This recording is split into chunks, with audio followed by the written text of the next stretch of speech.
Share বাজারে গতি ফেরাতে ৩,০০০ কোটি টাকা অর্থ বরাদ্দের অনুমোদন পেয়েছে আইসিবি, আর সে খবরেই পতন থেকে বের হয়েছে শেয়ার বাজার।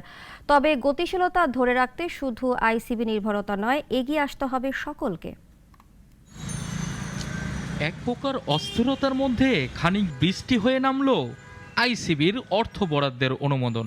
বাংলাদেশ ব্যাংকের ইতিবাচক সাড়া পাওয়ার পরই ঘুরে দাঁড়িয়েছে শেয়ার বাজার। বুধবার সব ধরনের সূচক বাড়ার পাশাপাশি বেড়েছে লেনদেন ও মূলধন।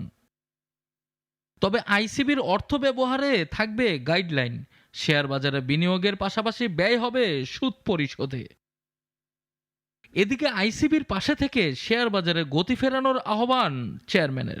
আমার জানা মতো ওটা অনুমোদন হয়েছে ইনশাল্লাহ।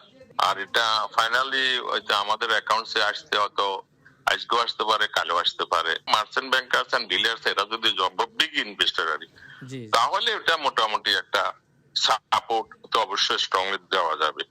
আইসিবির দিকে এতদিন তাকিয়ে সাইড লাইনে বসে থাকলেও বুধবারের আচরণে দেখা গেছে বড় বিনিয়োগকারীদের সক্রিয়তা। তবে প্রাতিষ্ঠানিক বিনিয়োগকারীরা যদি ডে ট্রেডারের আক্রমণাত্মক আচরণ কিছুটা কমিয়ে লেনদেন করে, তাহলেই দীর্ঘমেয়াদে শেয়ার বাজারে স্থিতিশীলতা আসবে বলে মনে করছেন সংশ্লিষ্টরা।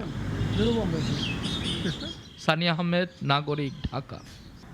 50 বছরের ওয়ারেন্টি আর বাহারি ডিজাইনের মুস্তফা ইউপিভিসি ডোর কাটিয়ে দিন নিশ্চিন্তে 50 বছর। Mustafa uPVC door, excellence with durability.